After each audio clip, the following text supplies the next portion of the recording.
still in the losers bracket. We saw her getting RPS once, but she is still there. She's still going for that day 2 run as well. She is a battler of a great caliber, and we can't count her out yet, right? We've seen so many battlers clawing their way down from the losers bracket and getting to that grand finals. And if anybody could do it, it's going to be Paula.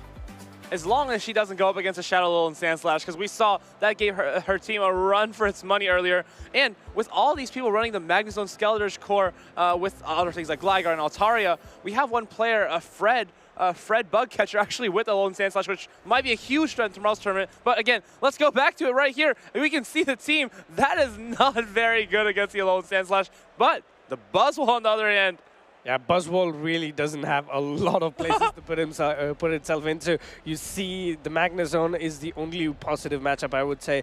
You do not want to be aligned against the Tapu Fini. You do not want to be aligned against Cresselia. Yes, you can hit it for super effective lunge, but Cresselia is so bulky that it's going to punish you with a little energy, or even in the no-shield scenario as well. Skeletons, no, you do not want to be burned down by the skeleton. The last and not the least, and the most worst one, I think, the worst matchup, Gligar. Double super effective, and that is such a bad position for, let's say, the Buzzwole to be in. But on the other hand, a Pokemon that looks really good here is the Azumarill for Borea. The biggest problem for it is that Magnezone and Cresselia, but then again, it can do a little bit of work against the Cresselia, but the other 4 Pokemon, it looks very good against. Tapu Fini is not great against Azumarill because it gets outbulked in the zero shield scenario, but up shields, and if you're able to land a Nature's Madness bait with a Surf, you have a little bit of play to be able to be competitive in the 2-shield scenario, but I don't know if that's the best answer to the Azumarill, of course, when you have that Cresselia. However, Cresselia, it just doesn't look that good because there's a Registeel waiting in the wings, basically, to take it out. Lickitung as well is not a fantastic matchup. But Magnezone, look at this. When Buzzwole's out of the picture, what can it not deal with here? Honestly, for me, I think Borea's best play, or he has a very solid team comp in a way that he can go with, which is going to be that Gligar, Lickitung safe swap, and Registeel at the back. Lickitung doesn't have any hard answers on Paula's side. It can stick with all these Pokemon, and if you really are pushed, you can try to flip the switch as well. Licks add up against the Magnezone. You have Power Whip for, let's say, the Tapu Fini. Your Licks are super effective against the Cresselia, super effective against the Skeledirge. You have a decent matchup against the Gligar, and depending on the IVs and how you train your Altaria, for example, it's also a decent matchup into the Altaria and the Zero Shields. So it's something that he could use to kind of set up energy on another Pokemon that he can use to win. That is something that I would be worried about if I was Paula. In my opinion, I feel like Borja doesn't want to bring the Buzzwole, but you almost have to. How else are you going to deal with that Magnezone? Honestly, it's so rough. It's so rough. You almost need to bring Buzzwole and just try to RPS. Yeah, but you never know, right? Like going for polarizing matchups is not always straightforward. It's a huge, let's say, huge risk, but you also get a big reward at the end. But these kind of calls, I'm not entirely sure. It's not something I would make, but then again, game number 1 is where you have to try out stuff. So if you want to take a huge risk, you can go for it. Maybe for him, I would lead the Buzzwole here because, I don't know, if you lead Buzzwole, Paul Asha probably wants to lead Magnezone because you can wild charge and dip on anything. You could do the GBL strategy here, have a Lickitung lead and have whatever at the back. Try to take an advantage with the Lickitung. Yeah, Lickitung is just not checked, and even against Magnezone, the body slam, once it's debuffed, it just does so much damage. And you can't just, as the Magnezone, go up to 100 energy because you get to it. Yeah, let's see if he did the Buzzwole. But he did second best thing going into the Gligar, but unfortunately, we all know how much damage a Magnezone can dish out into this Gligar. Let's see if Paula goes straight for the Wild Charge, or will she do... Oh, this is a big... Oh, man. He actually sells the bait there here, and shielding up the air lace doesn't feel good, but of course, it's still safe for the Magnezone because in the 2 shields, you win by going straight wild. Oh, you can go Wild Charge, I guess, here, but you can also go Mirror Shot to win the 2s. This will help you win the 1s. So let's see. Borja does correctly shield the Wild Charge. It's resisted, but it definitely doesn't look resisted when it lands. Yeah, in comes a second Wild Charge. At this point, you don't have to shield. You can still preserve your Gligar even if this move lands. But this gives Paula a great advantage that she can preserve her Magnezone. And then suddenly there is another Gligar. Lickitung coming in. We talked about Lickitung being very neutral into her team, and this is exactly the kind of matchup that Lickitung wants to be in. Lickitung, though, if it does take an attack break point of the wing attack from Gligar, it's not that great of a matchup as 2 digs will eventually knock out. It seems like Paula has that break point. Let's see, Body Slam comes down. He will need 2 to take this one out, but not before Paulasha gets to that dig. Yeah. This is looking very bleak for Borean. The Lickitung is already in the yellow, so a dig would be enough to knock it out. This is going to be really close. Will this be enough to take out the Lickitung? Because if it's not, the Lickitung will get to another Body Slam. Huge dig comes down, and one more wing attack. Oh, that's perfect for Paula. Yeah. That's literally perfect. And now you can't bring in the Gligar, and you can't bring in the Lantern. This is so awkward. Yeah, the Gligar can still come in to throw an aerial ace, but then again, then the Lantern has nowhere to go. That's exactly what happens here. Gligar comes in, throws that aerial ace. It's still going to survive with 1 HP, but immediately he needs to go into that Lantern. But Lantern is going to be met with 2 Pokemon that it does not want to see. One is that Magnezone, or the other would be the Altaria. Lantern coming in immediately would basically force this Magnezone to switch back in. Actually, Paula just stays in, probably content getting it into Wild Charge range, and then maybe is able to just build up to 2 and win this game cleanly. No, still staying in. Yeah, still staying in. It's mostly because maybe the Altaria has a higher attack, so it can win the one-shield scenario against a Lantern, especially after the Moonblast lands. At this point, there is no coming back from Borean, even if the Paula lets go of this Altaria. It means that the Lantern is in farm down range for that Magnezone at the back. Yeah, no Thunderbolt is going to be reached. Here comes the serve. It might be just not enough to knock out this Altaria. Paula knows that, and as this serve comes down, she will probably just go right to the Magnezone and clean this game up. There we go. Catches the aerial ace as well. This will be a really funny no-shield, but Paula respects her opponents and is going to be taking this one down and securing game 1 pretty effortlessly. Yeah, that was, as you said, maybe it would have been a good idea to go with a Buzzwole lead, but I think Borea did the safer play and went into the matchup with the Gligar. He almost had a great, let's say, setup going on with that aerial ace bait, but unfortunately, Magnezone just outpaces you, and because of its shadow typing and the move Wild Charge, it does so much damage on Pokemon that you are forced to shield every single time. Very, very difficult matchup, honestly. And now, if you're looking at, wow, Magnezone absolutely ripped my team apart, I think I might need to go for the Buzzwole. Do you think we're going to see it? I am not sure. It's very risky, as I said, especially after we saw the Pokemon that Paula bought. She bought an Altaria and a Gligar.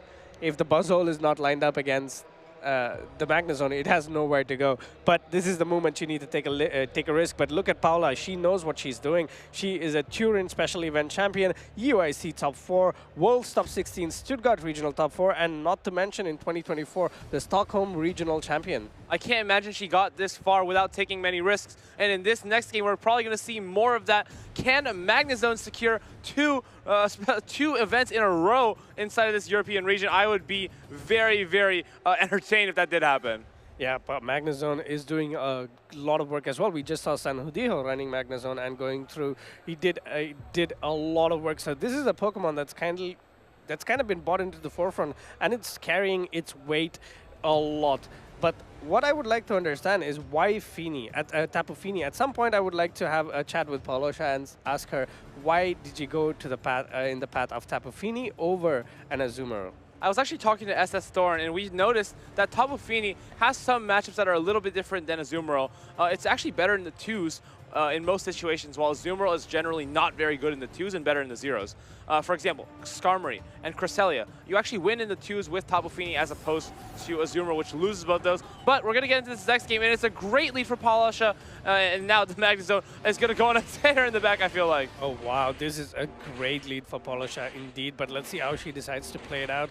Probably going for the Grass Knot to take out, to do a lot of damage onto that Lantern. Lantern, however, opting to no shield. This is not looking great, because at this point, if the Lantern does take 2 Grass Knots, it will be very difficult for Borea to come back into the game. And even worse if he invests Protect Shields on this matchup. I don't think he can afford to. He has to put this one on the Lickitung as he did last time and kind of just try to neutrally body its way through that Magnezone and the Cresselia. Really, really nice waiting one turn to throw that Grass Knot, making sure it doesn't get caught into something like a Buzzwole in the back.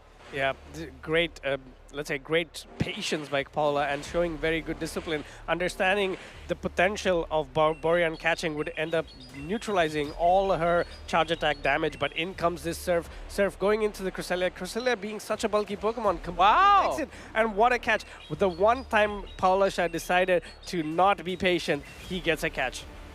So that's what happens when you're not patient, I suppose. But at the same time, this glider coming in here is going to align the Magnezone perfectly in the bag with that Azumarill, and this is going to be a very rough situation here for Bora. Yeah, this is very difficult for Boria as well because the Gligar, not only does Paula have the advantage in the time composition, she has an advantage in the Protect Shields as well. She has 2 Protect Shields to his 1, and that is never good. This dig is not going to be enough to knock out, but it's going to put it in wing attack range. If Paulasha actually tries to shield this, may be able to farm all the way down. I think that will be a perfect farm down if she does opt for it, though. Yeah, that's exactly what I would do, especially because you can bring in your Magnezone now, and I think that's 2 Volt Switches that can go through onto the Lickitung. Ooh, and that Body Slam is not enough, and Paula doing exactly what we kind of foresaw is get that energy onto the Magnezone, because that is going to be the win condition. What Pokemon does Boria bring into this? I do not know. Yeah, Paulasha is probably hoping not a Buzzwole, but so far, still thinking no Buzzwole to be seen. Lantern comes in, and that is not a Magnezone answer. I think it's going to get Volt Switch all the way down. Yeah, 2 Protect Shields. This is an easy call for Protect Shield number 1. Shield once and completely farm down this Lantern, because that is what will give her the win. Wow, oh, look at those damage those Volt Switches do. Does Lantern get to another move? Oh, tries to go into the Azu for a potential catch. Unfortunately, Boria will be catching this Wild Charge. Wild Charge will do a ton of work onto the Azumarill. I think his only play over there was to no-shield a potential Mirror Shot, and that would be a nice win condition, but now while Paula just builds up 2 Wild Charges, it might just be game over. Yeah, she has a Wild Charge and a Mirror Shot loaded. At this point, Lantern will come in, and that will be that Mirror Shot will be enough to knock out this Lantern. Ooh, that is still great. Getting off a move, but of course, Paula does have that Protect Shield left, pulling it up and going for a big Wild Charge finish. It's gonna be oh, it's not even a big Wild Charge finish. The Volt Switch knocks it out, sending Paula to the losers final, and that will be played in day 2. Very impressive run here again from Paulasha. It just seems like she hasn't missed any of her tournament top cuts in a while, and we'll have to see if anyone can stop her tomorrow. Of course, there are big names at the top of the bracket. Let's say Tomahawk UK, Colin 6, both are waiting in the wings, probably preparing right now. Definitely, they're definitely scrimming right now to get ready for tomorrow. Yeah, I mean, I think if you're a battler, you can approach it 2 ways. Some people would like to relax and not do anything, get a good night's rest. That's how you prepare for day 2. Some players decide to, take a lot more time understanding the matchup. This is because you already know most of your opponent's teams by now, because a lot of them would have already been on stream, especially the people at the upper bracket, at the winners bracket, because you know those teams. Take your time. Maybe you do, let's say, maybe 10 scrims or 20 scrims, and then you take a rest, because that's what you need. You need to be in your best to try and win against these top battlers. Speaking of top battlers, we have our next match coming up. It's going to be Benny Kisaki going up against Weedle. Weedle was knocked down to the losers bracket, but he is still in here. He is a top competitor, and he will be coming up next. Weedle will not be stopped. After a great run at the EUIC, he's looking to take a special event for his trophy wall.